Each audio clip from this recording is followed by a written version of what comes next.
sans monter artificiellement en généralité.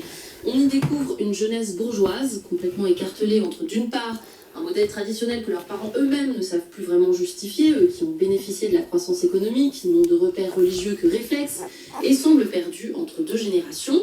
Et d'autre part, un mode de vie à l'occidental, nourri par l'usage permanent des réseaux sociaux, mais aussi du patrimoine artistique européen.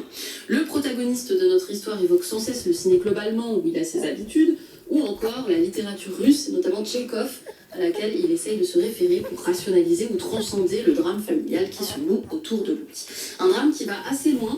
Les quelques chapitres décortiquent la mécanique avec une pugnacité parfois douloureuse et en même temps sans renoncer à une forme de légèreté dont le jeune narrateur, à l'orée de son existence, qui a des désirs plein la tête, est comme le garant.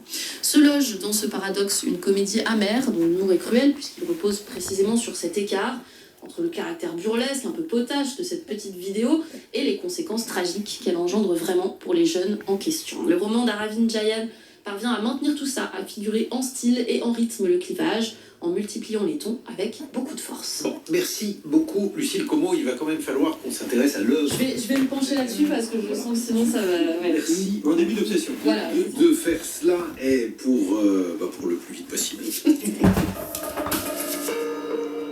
Et en attendant, même si je note l'absence de cette personne sur les programmes de France Culture, je puis vous dire en revanche que vous